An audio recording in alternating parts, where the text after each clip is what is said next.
Surat Saba adalah salah satu surat di dalam Al-Quran yang menempati urutan yang ke-34 daripada awal surat-surat Al-Quranul Karim. Surat Saba, surat yang diturunkan sebelum hijrahnya Rasulullah, maka ia dinamakan surat Makkiyah. Ayatnya ada lebih kurang 50 lebih surat atau ayat-ayat dalam surat Saba. Surat Saba diberi nama surat Saba merujuk kepada satu wilayah yang ada di Yaman yang dahulunya makmur dengan tanaman-tanaman yang subur dan air sungai yang mengalir yang begitu indah, yang diceritakan oleh Allah Subhanahu wa taala tentang keindahan kota Saba di dalam Al-Qur'anul Karim. Dengan suburnya tanaman dan tumbuh-tumbuhan yang hijau sehingga mata memandang itu dengan indahnya. Subur karena sungai yang mengalir yang jernih dan bersih airnya sehingga mendengar air sungai itu pun seseorang akan merasa nikmat mendengarnya, selain daripada memanfaatkan airnya baik untuk manusia meminum atau untuk tanaman supaya disirami dan subur. Dua ini adalah bahagian daripada keindahan yang ada pada dunia ini, yaitu air dan juga tanaman-tanaman yang hijau. Kemana saja kita pergi kalau tengok tanaman hijau, subhanallah, mata pun sejuk memandang. Bila tengok air sungai mengalir bersih jernih, macam nak melompat mandi ke dalam. Oleh sebab itu di antara sifat-sifat Al-Quranul Karim tentang syurga itu air sungai yang mengalir di bawahnya. Di antara sifat-sifat syurga itu adanya kebun-kebun yang rindang dan hijau. Maka oleh kerana Saba itu mempunyai sifat-sifat yang menyerupai pada zahirnya dengan sifat-sifat syurga, maka menjadi tumpuan atau menjadi harapan atau menjadi sebab kepada orang untuk menikmati keindahan tabi'i, natural daripada ciptaan Allah Subhanahu wa taala. Akan tetapi yang berlaku kepada orang-orang Saba ketika dahulu ingkar akan nikmat tersebut. Kufur kepada Allah akan nikmat yang diberi. Dan salah satu sebab hukuman azab bala itu turun disebabkan oleh kerana kufur nikmat. Hukuman kadang-kadang turun dengan dicabut dan diambil itu nikmat. Sehingga yang mengikat nikmat supaya kekal adalah syukur.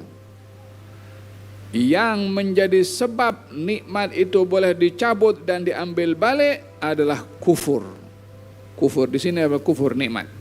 Kufur nikmat bermaksud tidak bersyukur akan nikmat yang diberi.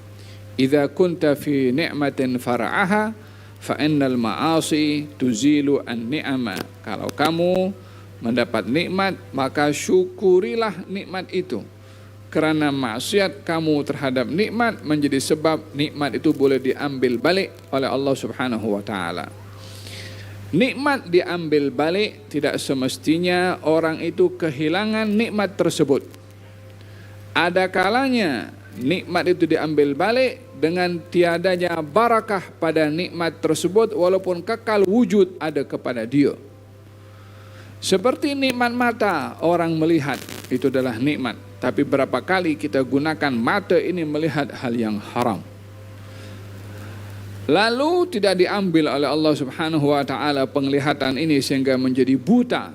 Tetapi implikasinya kepada kufur nikmat ini menyebabkan tiada barakah pada mata yang diberi, sehingga mata ini merasa enjoy dan lezat ketika melakukan maksiat dengan mata, dan susah atau berat untuk digunakan kepada hal-hal ketaatan dan kebaikan. Itu adalah musibah akibat hukuman yang lebih berat berbandingkan dengan mata itu diambil oleh Allah Subhanahu wa taala bila salah menggunakan nikmat pada mata. Sama juga dengan telinga. Telinga ini adalah nikmat dari Allah Subhanahu wa taala, yang setiap nikmat pasti akan disoal oleh Allah Subhanahu wa taala, "Tsumma la tus'alunna yawma idzin 'anil na'im." Kamu akan disoal akan nikmat yang diberi oleh Allah taala, termasuk pendengaran. Nikmat pendengaran ini bila seseorang tidak bersyukur kepada Allah dengan mendengarkan hal-hal yang mungkar, hal-hal yang maksiat, hal-hal yang lagha, maka dengan demikian seseorang itu tidak mensyukuri nikmat pada telinga yang diberi. Namun tidak dicabut oleh Allah sehingga orang itu menjadi tuli. Tetapi hilangnya atau diambilnya keberkatan nikmat yang diberi oleh Allah Subhanahu wa taala, dengan telinga ini akan enjoy nikmat, lezat ketika mendengarkan hal-hal yang maksiat, ketika mendengarkan umpatan seronok. Bahkan terpanggil, di mana ada umpatan aku nak pergi. Dan merasa berat untuk mendengarkan Al-Quranul Karim, wa illa nasihat, wa illa zikir, wa illa Quran. Itu adalah lebih berat dan lebih dahsyat hukumannya berbandingkan hanya sekedar seorang itu menjadi tuli. Oleh sebab itu digambarkan oleh Allah di dalam Al-Quranul Karim tentang orang yang tidak menggunakan mata atau telinganya. Di dalam Al-Quranul Karim Allah Subhanahu wa taala berfirman, "Wa man a'rada an dzikri fa inna lahu ma'isyatan dhanka wa nahsyuruhu yaumal qiyamati a'ma. Qal rabbi lima hasyartani a'ma wa qad kuntu basira. Qala kadzalika atatka ayatuna fanasitaha fakadzalika al-yawma tunsa." Katanya, barang siapa yang berpaling daripada mengingati Allah, maka hidupnya akan menjadi susah dan sempit, dan nanti di akhirat akan dibangkitkan dalam keadaan buta. Maka dia tanya kepada Allah, "Ya Allah, kenapa engkau bangkitkan aku dalam keadaan buta sementara aku di dunia boleh melihat?" Katanya, "Di dunia engkau lupa daripada ayat-ayat Allah, maka kami bangkitkan kali ini kamu dibutakan oleh Allah Subhanahu wa taala dan dilupakan oleh Allah Subhanahu wa taala." Dan dalam hal ini konsekuensi kepada orang menyikapi nikmat, kalau bersyukur maka nikmat itu akan kekal dan ditambah. Dan konsekuensi kepada orang yang kufur pada nikmat akan diambil oleh Allah. Imma secara langsung diambil itu nikmat, atau diambil keberkatan pada nikmat, dan itu yang lebih berbahaya bagi seseorang jika diambil keberkatannya, melainkan kalau dia insaf dan bertaubat kepada Allah Subhanahu wa taala. Dan pada mereka orang-orang Saba yang dahulunya diberi nikmat luar biasa oleh Allah Subhanahu wa taala, mereka kufur nikmat. Dalam hal ini mereka dihukum oleh Allah dengan hukuman diambil kenikmatan secara zahir tadi itu. Yang awalnya subur jadi gersang. Yang awalnya air itu sungai mengalir dengan bersih dan jernih menjadi kering, sehingga tiadalah tanaman itu tumbuh balik hijau untuk sedap dipandang, dan tiadalah air itu mengalir seperti semula, dalam keadaan ia adalah kering, gersang, dan tidak ada apa yang indah lagi dipandang. Allah Subhanahu wa taala berfirman dalam Al-Qur'anul Karim, "Daraballahu mathalan qaryatan kanat aminatan mutmainnatan ya'tiha rizquha ragadan fakafarat bi'an'umillah fa'adzaqahumullahu libasal khawfi wal ju'i bima kanu yasna'un." Coba kamu ingat satu negeri yang kami beri nikmat. Apa nikmatnya? Aminatan, aman, mutmainnatan, tentram dan tenang. Ya'tiha rizquha ragadan, rezekinya itu subur, melimpah ruah. Yakni kalau tanaman sesuatu mudah untuk tumbuh, sehingga orang yang hidup di wilayah atau di qaryah itu nikmat, aman, tentram, harmoni.